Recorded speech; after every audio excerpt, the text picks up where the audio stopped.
Hello, and welcome to another episode of the Everyday Fans Podcast, where we talk sports as everyday fans do. I'm your host, Doug. Today, we'll be recapping the weekend of football, looking at the updated power rankings that I have. Really, we'll get right into it. We'll start out with basically, I watch, a lot of football like I do every weekend. I saw a lot of good, I saw some bad, and I saw some really ugly. So we'll start out with that. I'll start with the good of what I saw. Um, Basically, the way I have it set up here is I have one college and one NFL for both good, bad, and ugly. So the good, I'll highlight a team here in the Memphis Tigers who does not get a lot of national recognition because they're not in the power conference, but they took down. Basically, the way I have it set up here is I have one college and one NFL for both good, bad, and ugly. So the good, I'll highlight a team here in the Memphis Tigers who does not get a lot of national recognition because they're not in the power conference, but they took down a power conference school in the Arizona Razorbacks, this past weekend. 32-31, thrilling game down to the wire here. And they got a late turnover, which helped them seal the game. Had they not got that turnover, it's pretty likely that they lose this game. Um, just kind of looking through the numbers here, they were outgained 500 to 589, but the staggering one here is 290 yards for Memphis on the ground. So they were the more physical team, which is surprising as they faced an SEC school who, generally these schools, even the ones that aren't sure Alabama's or Georgia, they have, 4 and 5 star talent up and down the roster. So these are big, healthy, athletic kids. So shout out to Memphis for that and what they did this weekend and getting the job done over the Arizona Razorbacks. Sliding over to the NFL, I just got to tip my hat to this team. The Indianapolis Colts, they win 41-20. First game on the road for these guys. Daniel Jones continues to look really good in this system. Jonathan Taylor having an awesome season to get started out of the backfield. 3 touchdowns for Taylor on the day yesterday. But this team as a whole, they're not turning the ball over, which is key, and they're not punting, man. I mean, you're sustaining drives. You're not turning it over. You're putting your team in an opportunity to score points, whether it's 3 or touchdown. So good job for the Indianapolis Colts. We'll see how they continue to do. Tennessee falls to 0-3, 0-2 in the division with that game. Moving on to the bad. Maryland Terrapins in the Big Ten matchup here went on the road 27-10 over the Wisconsin Badgers. I'll be very brief here. You don't see games if you look at the bottom here. 37-22. I mean, they dominated the time of possession, but they really didn't do anything. They had the ball, but they weren't scoring. So very bad for the Wisconsin Badgers team here, who were the home team. I believe they were ranked in this. No, they weren't ranked. I'm sorry, but just thoroughly outplayed in a very bad showing for them in their first Big Ten game. Hats off to Maryland and their team going 1-0 in the Big Ten, 4-0 thus far. I love to see when black coaches and black quarterbacks win. So Maryland has one of both. So shout out to the Maryland Terrapins for that victory. Moving on to the NFL, the bad here is, and I tried to give him a shot, guys, last week. If you watched the Friday show, I'm done with Russell Wilson. The bad is Russell Wilson, the quarterback for the Giants. It just looked absolutely terrible. Again, shout out to the Dallas defense who made them look like vintage Russ, I guess you could say, in week 2. But this guy is done. And I'm just not seeing it happening, right? 18 for 32, 160 yards, 2 picks. Did get sacked twice. But the glaring thing is here, you draft a guy like Malik Neighbors, Let's see here. Okay, yeah. So leading target getter is our running back here, Cam Scatterbo. That can't happen, guys. That can't happen. I'm not a Giants fan, but this shouldn't be happening. Okay, yeah, Malik Neighbors, 7 targets. He's only catching 2 of these. He's not putting the ball to where this kid can be dynamic and make plays. So the Giants, they're calling for his job. They want the rookie Jackson Dart in there. I mean, at this point, I mean, with these weapons, I put Jameis Winston in. He gonna throw some picks, but the fans probably be pretty entertained with Jameis in there. So I don't know what the Giants are doing, day ball, whatever. But they need to figure it out and get it together, right? Moving on to the ugly. Okay, Jesus Christ, here in college football, the Illinois Fighting Illini, which was, if you look here at the top, the number 19 ranked in the country, went on the road to Bloomington, Indiana, to face the number 19 ranked Indiana Hoosiers, and they got thoroughly dominated, as you can see here, 10-63. This game was an absolute bloodbath. 160 yards to almost 600 yards of total offense. Again, almost 600 yards of total offense. Crazy. Time of possession dominated here. No turnovers. Illinois only did 1 turnover, so not bad there, but 2 rushing yards compared to 312. They punched them in the mouth, and they just ran all over these guys. I mean, it was crazy. I know the quarterback had like 5 touchdowns. I think he had maybe 2 incompletions. We'll click over real quick here and check that. Yeah, 2 incompletions for Fernando Mendoza, 5 touchdowns, 267 yards. I mean, Jesus. Almost 2 guys for 100 yards out of the backfield. So, very ugly game for Illinois. There was some talk about them getting game day when the Buckeyes come the second week in October. Yeah, that's not happening anymore. Not after an embarrassing loss like this. ESPN is not going to waste their resources to come. And had they won this game, they probably would have been able to host that. And last but not least, in the NFL, I mean, the Atlanta Falcons didn't even make the trip to Carolina. And the crazy thing is, in this game, they had more plays, they had more yards. If we look here, 66 yards to 332 yards. But just thoroughly outplayed here. Thoroughly outplayed, and the couple of turnovers, 1 fumble loss, 2 interceptions, to the 1 fumble loss for the Panthers. But I mean, this was a weird game, but I mean, you got to take your hats off to the Panthers. And like, what are you doing, Atlanta? You want to compete for this division? Excuse me. You want to compete for the South, but you're losing. You're not scoring any points against the Carolina Panthers. So, very ugly outshowing for the Atlanta Falcons. There's no way to go up, but nowhere to go but up from there for those guys. Excuse me, can't get my words out there, but they have to get better. They have to get better, and we'll see.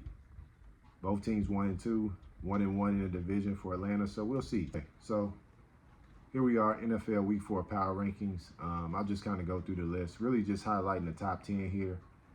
11 through 20 is more honorable mentions, so we'll get into a little bit of those teams, but I'll just highlight mainly the top 10 teams here. Number 1 being the Buffalo Bills. Cleanest game so far. They haven't lost. Beat a team in the Ravens that I pretty much very high on coming into the season. After last night, I have a lot of question marks about them, as that team has taken a big slide, as you'll see here in my rankings. Number 2 is the Philadelphia Eagles. Last year's Super Bowl champions. It hasn't looked pretty, hasn't been clean as opposed to like the Bills. So I have them at number 2, but they're finding ways to win games, right? Comeback game, big punt block to, field goal block to help them seal the win yesterday and end up scoring off of that. So they didn't end up covering the 3.5.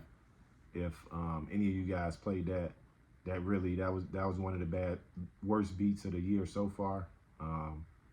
So they didn't cover because Jordan Davis ended up getting the field goal block, and then he ran it back for the touchdown as time expired. So Philly number 2 there. Number 3, the Los Angeles Chargers, year 2 under Jim Harbaugh. They're looking good. Justin Herbert looking good. Some of the receivers are developing. Quentin Johnson finally coming along. Keenan Allen back there, and then their defense, they just look stout up front. Not a whole bunch of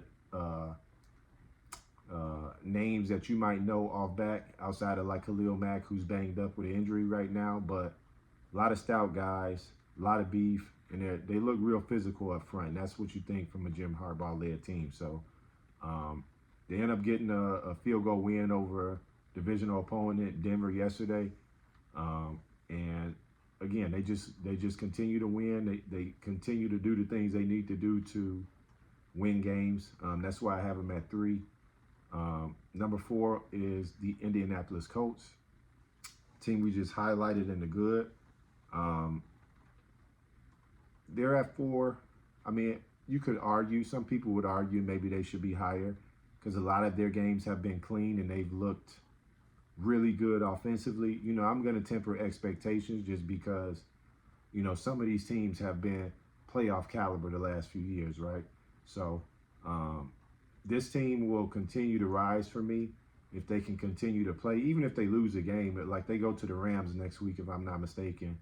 They can lose that game, but if they're competitive, lose by a late field goal, or, the Rams drive for a touchdown late, to win a game. If they're in the game, they're competitive, they continue to look good, they probably won't change, and probably could even go higher, right? So I have Indianapolis Colts at number 4 there. Number 5, the Tampa Bay Buccaneers. They just continue to win games late.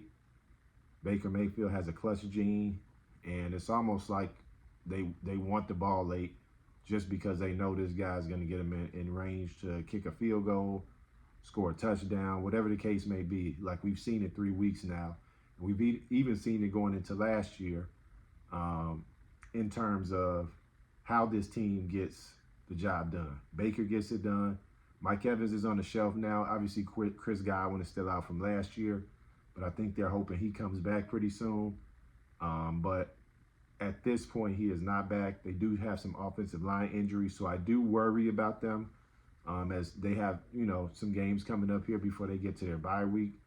But we'll see. We'll see how they end up faring. Going to number 6 here. Although they lost an ugly game yesterday, I still have to have the Green Bay Packers at number 6 because of the wins they have, right? And what I mean by that is Detroit's right under them. I think all 3 of these NFC North teams are pretty even. Minnesota, maybe a little bit of hit here with the quarterback injury, but Carson Wentz is a veteran, but we'll get into that. Green Bay, they already beat the Lions, who was ranked right under them, and they beat Washington, who I have at 10 here, right? Both games was at home. They finally travel on the road. They got exposed. They have offensive line issues, but I think a lot of teams' offensive line will struggle against Cleveland's, as to me, that's probably the best defensive line in the National Football League. Their issues are more on the offensive side of the ball. So that's why I have Green Bay at 6, because they do have 2 really good wins. The Lions obviously lost to Green Bay in the home opener, but since then, beating up on the Bears in week 2 and taking care of business on the road last night at Baltimore. So I think the Bears are going to be a really good team. Obviously, people say I'm a little biased about that. They haven't shown that yet. They had a good win last week, yes, but the Baltimore win, to me, is still a big win. Even though Baltimore is 1-2, going on the road, tough environment, playoff caliber team. So Detroit 7, Minnesota at number 8. Very dominating win Sunday, over Cincinnati. A team in which obviously is out without Joe Burrow, but when you dominate a team in that fashion in all phases of the game, and offensively, yes, they didn't have a huge offensive explosion. I think they had a special team score and a defensive score to add to their 48-point win over Cincinnati, but 3 points. They gave up 3 points, so defensively very strong. They'll continue to be that type of team all year. So they'll be in games. They'll be in every game.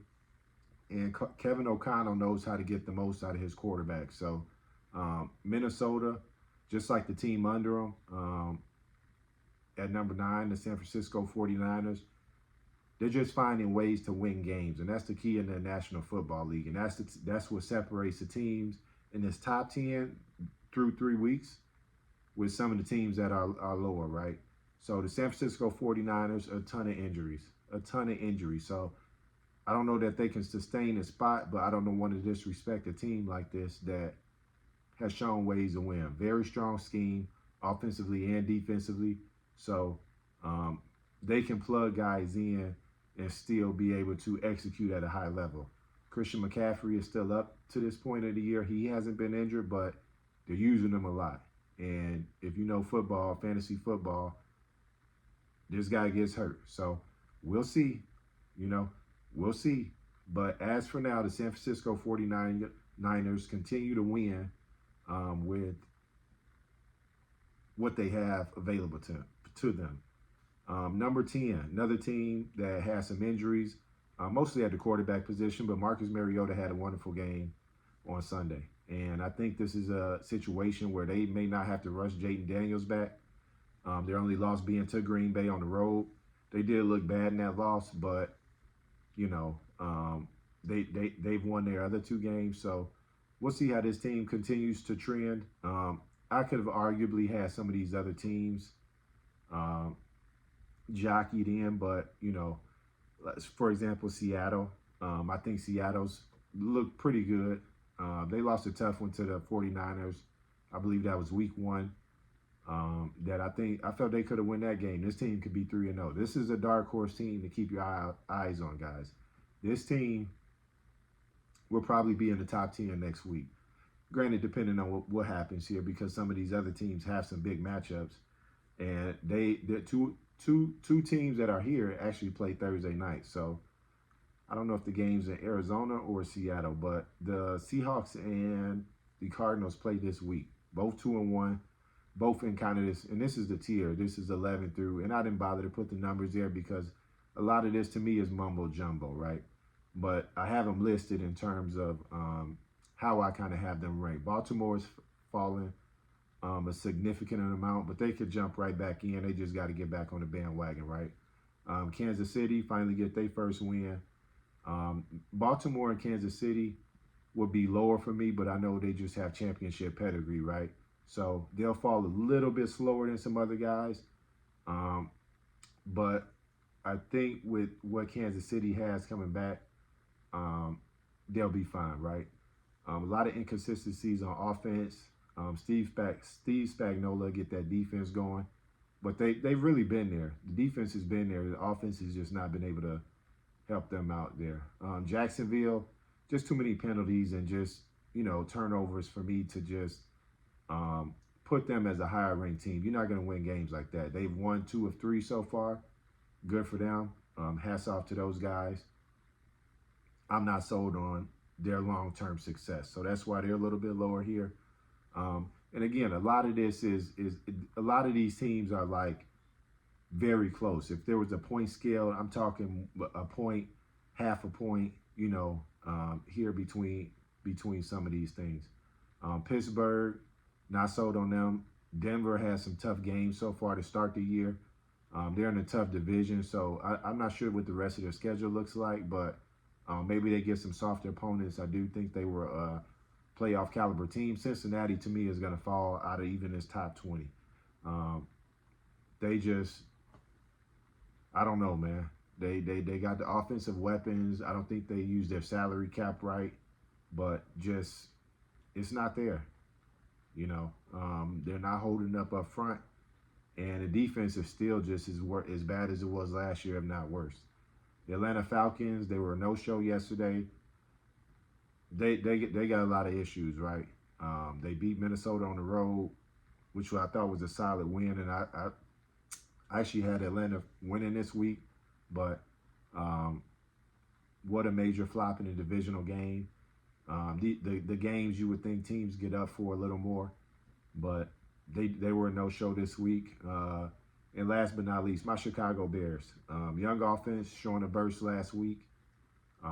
They got a lot of ways to go. So if you look, they're down at 20, and the other three teams in their division are 6, 7, 8, I believe. So, but there's only a 1 game gap, right?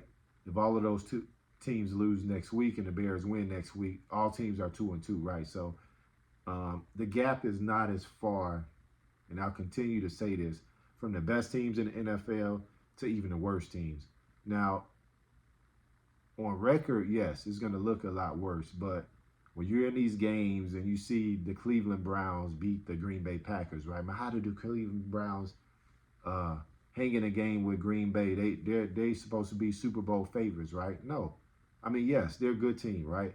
But you have to look at all aspects of football and what's happening, right?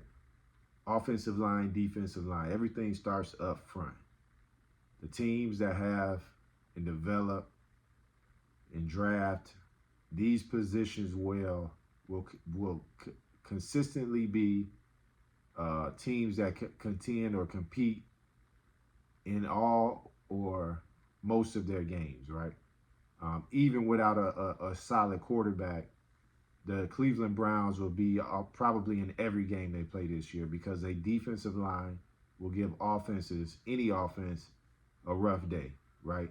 We just saw that with the Green Bay Packers on Sunday, right? Their downfall is they have some holes on their offensive line, and they have a 40-year-old quarterback who's just kind of more on the back end of his career.